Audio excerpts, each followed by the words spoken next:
Je pense que d'abord, il nous faut créer un rapport de force pour provoquer et arriver à une transition et un changement. Et pour provoquer ces rapports de force, il faut une mobilisation massive de la population, une mobilisation générale, une mobilisation non violente, pacifique.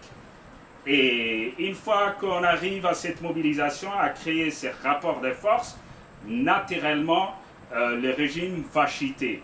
Et une fois qu'il chute, évidemment, donc, nous allons directement à la phase des transitions. D'abord, je voudrais rappeler ici, c'est mon point de vue personnel, il n'y a pas que des forces politiques pour faire aboutir un changement. Il n'y a pas que la politique. Je pense qu'il nous faut l'implication de tout le monde, que ce soit les forces politiques, que ce soit la société civile, la communauté internationale, les personnalités influentes, les leaders d'opinion, les médias. Tout à l'heure, j'avais souligné et salué Ilias, mais nous avons également avec nous ce soir Nidal, dont on connaît son engagement. Il nous faut obligatoirement, c'est un avis personnel, changer la méthode qui a fait valoir la lutte au sein de l'opposition. Tout simplement, il nous faut poser la question pourquoi l'opposition n'accède jamais au pouvoir.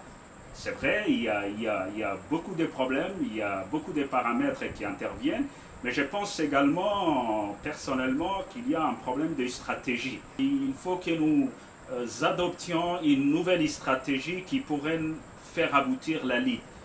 Et il nous faut réinventer d'autres pistes, il nous faut réinventer d'autres stratégies, il nous faut proposer des idées novatrices, l'objectif étant de faire chuter ces régimes. Ça, c'est un point précis dont je voudrais particulièrement intervenir. Bien sûr, pour réussir cette chute, ça ne veut pas dire que nous ne serons pas unis si on ne fait pas une coalition. Ça ne veut pas dire que nous ne serons pas unis s'il n'y a pas de plateforme. Il nous faudra impérativement réussir une éventuelle transition. Mais avant, bien sûr, il faut nous poser plusieurs questions. La première question, quel genre de transition? Est-ce que c'est civil? Est-ce que c'est mixte? Parce que dans certains pays, les forces de sécurité interviennent dans cette transition, comme dernièrement au Soudan par exemple.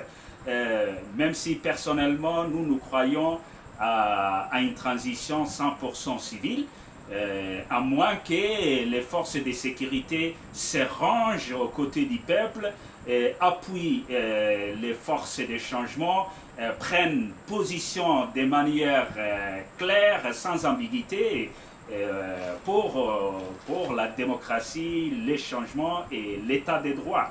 Ça, ce sont des questions qu'il faudra évidemment se poser. Une autre question qui pourrait se poser, la période transitoire, elle va durer combien? Est-ce que c'est une année? Est-ce que c'est moins? Est-ce que c'est plus? Avec qui mener cette transition? Naturellement avec les peuples djiboutiens, avec les partenaires de la République, dont l'Union africaine, l'Union européenne, les Nations unies, la France, les États-Unis d'Amérique, l'Organisation internationale de la francophonie, l'IGAD. Donc il faudra se poser ces questions. Avec qui? Est-ce qu'il faut composer avec les forces de sécurité dont nous savons les rôles qu'ils doivent jouer pour éviter un chaos, pour éviter une instabilité, pour éviter une déroute de la nation, à ce que la République de Djibouti tombe dans une guerre civile. Comment donc est-ce qu'il faudra les impliquer? C'est des questions qu'il faudra également se poser. Est-ce qu'il faut impliquer des éléments crédibles du régime actuel, des gens qui prennent position de manière claire, sans ambiguïté pour les changements? Ça aussi, ce sont des questions qu'il faudra se poser. Il faudra également réfléchir sur la Constitution. Est-ce qu'il y a des choses à modifier? Est-ce qu'il y a à renforcer? Est-ce qu'il faut enlever des choses? Donc je pense qu'il y a beaucoup de choses. Donc je pense qu'il y a beaucoup de travaux à faire.